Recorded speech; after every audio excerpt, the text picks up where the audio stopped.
Kanchipuram వకుడా silks నాణ్యత మా ప్రాధాన్యత. మదీనాగూడ, మియాపూర్, హైదరాబాద్ లో త్వరలో శుభారంభం. మీరు తండేల్ పీకే అయితే తండేల్లో లేడీ పీకే ఉన్నారు సాయి పల్లవి గారు. సో మీరు ఎక్కువ రోజులు ట్రావెల్ అయ్యారు కాబట్టి మేడంతో కూడా మంచి మెమరీ ఉంటుంది మీకు. అవునండి. అది ఏమన్నా అంతకంటే ముందు చెప్పాలంటే నాకు సాయి పల్లవి చాలా ఇష్టం అండి. ఫస్ట్ నుంచి డిగ్రీ నుంచి నాకు క్రష్ ఆవిడంటే. సాయి పల్లవి గారిని ఇంకా అది ఇలా కోసేసుకోవచ్చు ఇలా. మంచి మూమెంట్స్ ఏమంటే ఆవిడతో సీన్ అవుతున్న రోజు అనమాట. ఎప్పటికైనా ఓకే ఆవిడకి సెకండ్ ఇవ్వాలి, టచ్ చేయాలి, జస్ట్ అంతవరకు వెళ్తాను లేదా నాకు తెలీదు అని చెప్పేసి. సో ఆ రోజు చైతన్య గారు పల్లవి గారు మాట్లాడుకుంటున్నారు. హాయ్ మేడం, గుడ్ ఆఫ్టర్నూన్ అని చెప్పేసి ఇంకా షేక్ అవుతుంది చెయ్యలా అని. హాయ్ గుడ్ ఆఫ్టర్నూన్ అని చెప్పేసి తను అన్నదనమాట. ఇది సింపుల్గా చెప్పేసింది ఆవిడ, నా చెయ్యం ఇలా షేక్ అవుతుంది అని చెప్పేసి చూస్తున్నాను. అదొకటేనండి. అమరన్ సినిమా చూసిన తర్వాత అంటే నేను ఎప్పుడు అనుకోలేదు సాయి పల్లవి గారి మూవీ చూసి సాయి పల్లవి గారికి చెప్తాను మీ మూవీ బాగుంది అని చెప్పేసి. అమరన్ మూవీ చూసిన తర్వాత రోజు మాకు షూట్ పడింది, అందులో సాయి పల్లవి గారి కాంబినేషన్ ఉందనమాట. సో మేడం చాలా బాగా చేశారు అమరన్ మూవీలో, చాలా బాగుంది మేడం, కంగ్రాచులేషన్ అని చెప్తే థ్యాంక్ యూ అని చెప్పేసి అన్నారు. అమ్మయ్య ఓకే. హార్ట్ బీట్ ఇలాగ తట్టట్టు కొట్టేసుకుంటుంది నాకు. అంటే ఆవిడంటే అంత ఇష్టం నాకు, ఆవిడతో మాట్లాడతాను కూడా నాకు తెలియదు. ఇంకా ఏంటంటే ఆ ఒక్క సీన్ ఉండుంటే థియేటర్లో ఇంకా అమ్మయ్య ఆవిడతో అనుకున్న డ్రీమ్ పూర్తి అయిపోయిందని ఫీల్ అయ్యేవాడిని. అది కొంచెం సాడ్ మూమెంట్ అనమాట. ఈసారి చూడాలి. ఆవిడంటే చాలా ఇష్టం నాకు. అండ్ మీ కెరీర్కి సంబంధించి ఒక సీరియస్ క్వశ్చన్. అప్పుడు సినిమా యాక్టింగ్ అంటే మీతో పాటు కాంబినేషన్ యాక్టర్స్ ఉంటారు. వాళ్ళందరూ చాలామంది ట్రైన్ అయ్యి లేకపోతే ఒక ఎక్స్పీరియన్స్తో ఉండి వాళ్ళకు ల్యాండ్ మార్క్ ఎక్కడ తెలుస్తుంది, కెమెరా లుక్ ఎక్కడ ఇవ్వాలో తెలుస్తుంది, వాళ్ళ యాక్టింగ్లో ఒక ప్రొఫెషనాలిటీ ఉంటుంది. మీరు వాళ్ళతో కాంబినేషన్స్ చేయాల్సి వచ్చినప్పుడు కష్టం అవ్వట్లేదా? అవుతుందండి, ఈజీగా కష్టం అవుతుంది. కాంబినేషన్ సీన్స్ పడినప్పుడు భయం ముందు, అంటే వీళ్ళకి అన్నీ తెలుసు కదా, ఇప్పుడిప్పుడే వస్తున్నాను నేను అన్నట్టు. వాళ్ళు పెద్ద ఆర్టిస్టులు, మనం ఇంకా బిగినింగ్ ఇంకా. సో ఏమంటారు ఏంటో అని చెప్పేసి అంటే అక్కడ చెప్పేదంతా ఉంటుంది. అక్కడ ఏంటంటే వాళ్ళు బాగా ఎంకరేజ్ చేసేవారు నాకు, ఇలా కాదు ఇలా చేయి, ముందే సీన్ అవుట్ అవుతున్న ముందే ఎవరితో సీన్ ఇలా నాతో నీ పనులు ఇంకెవరితో అంటే వాళ్ళతో మాట్లాడతా 2 minutes మాట్లాడతారు, అక్కడ ఏ ఆర్టిస్ట్ ఉన్నారు ఏంటి అనేది మాట్లాడి ఇలా చెప్తే నేను ఇలా ఆన్సర్ ఇస్తాను అని చెప్పేసి. అది బాగుందండి, ఆ బాండింగ్ బాగుంది. అంటే నాకు ఎప్పుడు అంత ఫీల్ రాలేదు, బాగానే జరిగింది. అండ్ నా దగ్గర సీన్ జరుగుతున్నప్పుడు అయితే చైతన్య గారే ఓకేనా పర్లేదా చేద్దామా అట్లా బాగా ఎంకరేజ్ చేశారు ఆ సీన్లో మాత్రం. పర్లేదు ఎక్కడ నాకు ఎటువంటి ఫీల్ రాలేదు, అంటే భయపడలేదు, అలా ఎంకరేజ్ చేస్తూ చేయించుకునేవారు అనమాట. పర్లేదు. అండ్ చెప్పాలంటే చందు గారు అంటే బాబోయ్ ఎనర్జెటిక్ పర్సన్ అతను. అతనైతే త్రూ అవుట్ లొకేషన్లో షూట్ అవుతుందంటే ఆ కామెడీకి ఇంకా ఎంత స్ట్రగుల్ ఉన్నా ఏమున్నా పోతుంది, ఇంకా నవ్వుతూనే ఉంటాం. ఇంక పల్లవి గారు వస్తే ఇంక మామూలుగా వాడుకోరు చందు గారు అయితే. సో ఈ నాకు పర్సనల్గా ఏం జరిగిందంటే చందు గారు పల్లవి గారు ఆడుకుంటారా, పల్లవి గారు చందు ఆడుకుంటారు? రెండు జరుగుతాయి. సాయి పల్లవి గారే చందు గారు ఆడుకుంటారు. ముందు చందు గారు ఆడుకుంటారు, తర్వాత పల్లవి గారు ఆడుకుంటారు, మైక్ లాగేసుకుంటారు ఇంకా. అయితే ఈ పీకే ఎప్పుడైతే ఈ పేరు చందు గారికి వినిపించిందో, ఈ ఇద్దరు కామెడీ సీన్ పడుతున్నప్పుడు దగ్గర దాదాపు ఒక 3 hours దాకా ఈ సీన్ షూట్ జరిగిందండి వైజాగ్లో. ఫుల్ ఎండ, వాళ్ళు మేకప్ వేసుకుంటున్నారు, మనం అప్పుడు వస్తాం, మనకేం లేదు. ఆ చందు గారు అక్కడి నుంచి మైక్లో మానిటర్లను చూస్తూ రే పీకే గారికి టీచ్ చేయవాడు రా చచ్చిపోయేలా ఉన్నాడు అని చెప్పేసి. అరే పీకే ఓకేనా, ఆ పీకే ఏంటమ్మా ఓకేనా, 10 సార్లు పీకే పీకే అని అందరూ ఇక్కడ ఎవరు పీకే అని చూస్తున్నారు. సార్ నేనే సార్. అది చాలా ఫన్నీ మూమెంట్ అతనితో నాకు పర్సనల్గా జరిగింది అనమాట. అది చాలా బాగుంది. ఆ రోజు ఊరు మొత్తం నా పేరు తెలిసింది, అయితే నా పవన్ కళ్యాణ్. కొంతమంది ఏమో వీడి పవన్ కళ్యాణ్ ఏంటి, కొంతమంది ఏమో ఓకే ఓ మాదిరిగా ఉన్నాడు అని చెప్పేసి. అయితే తండేల్ మూవీ మీకు సక్సెస్ ఇవ్వడమే కాదు, మిమ్మల్ని కాపాడింది కూడా. చాలా తండేల్ పవన్ వల్ల పవన్ కళ్యాణ్ పీకే నేమ్ దూరమైంది. అయ్యో నాకు అదే కావాలండి, అదే కావాలి. తండేల్ పీక్ అయితే ఇంకా హ్యాపీ నాకు. కే పక్కన లేకపోతే పీక్ వాల్యూ లేదండి, అంతే. అండ్ ప్రొడక్షన్ విషయానికి వస్తే గీతా ఆర్ట్స్ చాలా లాంగ్ గ్యాప్ తర్వాత ఒక భారీ బడ్జెట్ మూవీ తీయడం. సో ప్రొడక్షన్ పరంగా అంటే మీరు అప్కమింగ్ యాక్టర్స్ కాబట్టి మీకు ఈ సినిమా ఇండస్ట్రీలో ఉండే కొన్ని కష్టాలు కొత్తగా అనిపించుండొచ్చు. సో అలాంటి ఇబ్బందులు ఏం రానియకుండా ఫుడ్ కానీ వాళ్ళ అకామిడేషన్ కానీ ఎలా ఉండింది? ఫుడ్ విషయానికి వస్తే అసలు సూపర్ అండి, ఎక్కడా కూడా పార్షియాలిటీ ఏమీ లేదు. ఏ ఫుడ్ పెడుతున్నారో మాకు ఆ ఫుడ్డే వచ్చేది. అసలు టైంకి వాటర్ బాటిల్ కానీ టీ కానీ లేకపోతే స్నాక్స్ కానీ ఏదైనా సరే ఫుడ్ విషయంలో అసలు ఎటువంటి లోటు లేదండి. గీతా ఆర్ట్స్ దాని విషయంలో మాత్రం సూపర్. ఇంకా అండ్ ఇప్పుడు మీ జర్నీ చూసుకున్నట్టయితే చాలా తక్కువ టైం, బట్ వరస్ట్ ఎక్స్పీరియన్స్ ఎదురవడానికి 1 రోజు చాలు. అవును.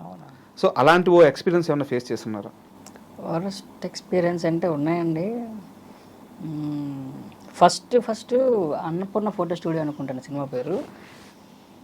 ఫస్ట్ కెమెరా ఫేస్ చేస్తుంది అప్పుడే. ఎక్కడ అది పటాన్ చెరువు దగ్గర నైట్ షూట్ అనమాట. నాకు అతను అరవింద్ గారు అనుకుంటా తీసుకెళ్ళింది, సురేంద్ర గారు ఐడియా లేదు, సారీ. నాకు అది వెయిటర్ క్యారెక్టర్.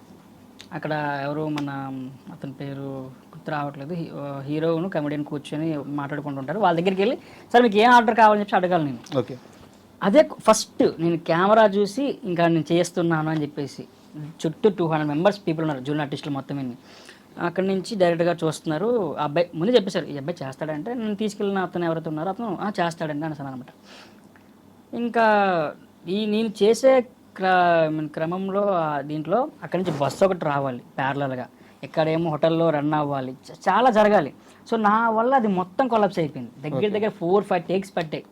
ఎందుకంటే వాళ్ళు యాక్షన్ చెప్పకముందే ఒకసారి డైలాగ్ చెప్పేస్తున్నాను, యాక్షన్ చెప్పిన తర్వాత చాలా లేట్గా చెప్తున్నాను. దీనివల్ల ఆర్టిస్టులు కూడా నాకు కోపం అయిపోయారు. అది నాకు ఆ రోజంతా ఇంకా కళ్ళు నేను తిరుగుతూనే ఉన్నాయి, వద్దు వెళ్ళిపోతాం నా వల్ల కాదు అని చెప్పి అనిపించిందండి. అంతమంది ముందు అతను చేస్తారా చేయడయ్యా అంత గట్టిగా అరిచారనమాట. సో నన్ను తీసుకెళ్ళిన అతను కూడా కొంచెం తగ్గినట్టే కదా అని చెప్పేసి అనిపించింది. అండ్ దట్టు కొడతారేమో అనే భయం కూడా అనిపించింది. కొట్టేది కూడా ఒకటి నేను ఫేస్ చేశానండి. ఏది రెక్కీ వెబ్ సిరీస్ అని, ఈ సినిమాలో పెద్ద నరేన్ గారు అప్పుడు బాగా క్లోజ్ అయ్యారు. సో అతని వల్ల వచ్చింది ఛాన్స్ రెక్కీ వెబ్ సిరీస్లో, నరేన్ గారి వల్ల. అయితే ఆ వెబ్ సిరీస్లో చిత్తూరు స్లాంగ్లో మాట్లాడాలి. ఒక డైలాగ్ ఉంది, ఏంటది, ఈ ఒక చీటీ ఒక అతను ఇచ్చి మన ఒక ముసలాయనికి చీటీ ఇవ్వాలి వెళ్ళి, నేను చిత్తూరు స్లాంగ్లో చెప్పరా అన్నారు. ఈ సీటీ ఒక ఆయన ఇమ్మన్నాడు అని చెప్పేసి, అది చిత్తూరు స్లాంగ్లో చెప్పాలి, నాకు రావట్లేదు. ఆ శ్రీకాకుళం నార్మల్ మాట్లాడుతాను, చిత్తూరు స్లాంగ్ రావట్లేదు. 2-3 టేకులు పట్టే కోపం అయిపోతున్నారు సారు అని చెప్పేసి, ఇలా వెంటనే డైరెక్ట్ అప్పుడు కూడా బీప్ మీద నా కొట్టిన ఇంకేం మాట్లాడలేదు, కొట్టాడు వెంటనే. ఎందుకంటే అప్పుడు నాకు అర్థమైపోయింది బాగా చెప్పట్లేదు అని చెప్పేసి. నాకు ఇంకా ఏడుపు వచ్చేస్తుంది. నాకు అది సెకండ్ ఎక్స్పీరియన్స్ అది వచ్చేస్తుంది. అప్పటికి బ్రేక్ ఇచ్చారు, ఫుడ్ బ్రేక్ ఇచ్చారు, ఇది అవ్వదు అని చెప్పేసి. నేను వెళ్ళి ఒక 4-5 ఉంటారు అనమాట బ్యాచ్, రౌడీ బ్యాచ్, వాళ్ళకి క్యారవన్ ఇస్తే వాళ్ళ దాంట్లో ఉన్నాను. నేను వెళ్ళి అలా ఆలోచిస్తున్నాను కుర్చీలో కూర్చొని, అవసరమా అని కళ్ళు వెళ్ళిపోతున్నాయి. అప్పుడు అతను వచ్చారు, డైరెక్టర్ గారు వచ్చి ఏమనుకోకురా అని చెప్పేసి ఇలాగంటూ, ఇంకా ఏమైనా టైం కావాలా, నేర్చుకుంటావా, ఇలా చెప్తే నీకు ఈజీ అవుతుంది, కొంచెం చూసుకో డైలాగ్ అని చెప్పేసి అంటే, వెంటనే అతను వచ్చి తిన్నావా అని అడిగారు. లేదు సార్, నోరు మూసుకొని తిని నువ్వు రా అని చెప్పేసి అంటే, అప్పుడు అతను నా దగ్గరకు వచ్చి ఆ ఎంకరేజ్మెంట్ ఇచ్చారు కాబట్టి వెంట ఫస్ట్ టేక్ అది ఓకే అయింది. ఆ తర్వాత గుడ్ ఇలాగే ఉండు అని చెప్పేసి అన్నారు. అంతకుముందు ఏమన్నారు, ఎందుకు వస్తారు అలాంటి ఇండస్ట్రీకి అని చెప్పేసి అన్నారు. తర్వాత అతనే గుడ్ కీప్ ఇట్ అప్, ఇలాగే చెయ్యి, మంచి మంచి ఛాన్సెస్ అని చెప్పారు అనమాట. సో అది వరస్ట్ ఉంది, వెరీ గుడ్ థింగ్. అది ఒక డైరెక్టర్ గారు పోలూరి కృష్ణ గారు అంటే, నాకు ఇప్పటికీ చెప్తాను, ఒక కృష్ణవంశీ గారిని చూడలేదు కానీ నేను పోలూరి కృష్ణ గారిని చూసా అతనిలో. ఎందుకంటే ఒక ఆర్టిస్ట్లో ఎంతవరకు యాక్టింగ్ లాగొచ్చు అనేది, అతను ఎంత పెద్ద ఆర్టిస్ట్ కానీ అతను అందరితో అలాగే ఉంటాడంట. నాకు అంతవరకు తెలియదు, నేను ఒక్కడనే కొత్తవాడిని కదా నన్ను ఇలా అన్నారేమని చెప్పి. ఆ తర్వాత నేను ఒక 2-3 డేస్ ట్రావెల్ అయిన తర్వాత, సో ప్రతి ఆర్టిస్ట్ అట్లే ఉంటారు, మనకు కావాల్సింది యాక్టింగ్ నీ దగ్గర నుంచి. సో ఎలా చెప్తే ఎలా వస్తుందని చెప్పేసి ప్రతి ఒక్కరితో అలా ఉన్నారు. సో నేను కృష్ణవంశీ గారిలా చూస్తాను పోలూరి కృష్ణ గారిని. థ్యాంక్స్ టు హిమ్ అనమాట. నిజంగా చాలా ఎంకరేజ్ చేశారు ఆ విషయంలో మాత్రం, నాకు గుర్తుంది ఇప్పటికి. 10 సక్సెస్ కొట్టారు, కెరీర్ బిల్డ్ అవుతుంది. కానీ ఏంది అంత ఫాస్ట్ గా వెళ్ళిపోయి రామ్ చరణ్ తో సినిమా చేస్తున్నారంటే, RC16 అందరూ అసలు ఎంత ఈగర్ గా వెయిట్ చేస్తున్నారంటే.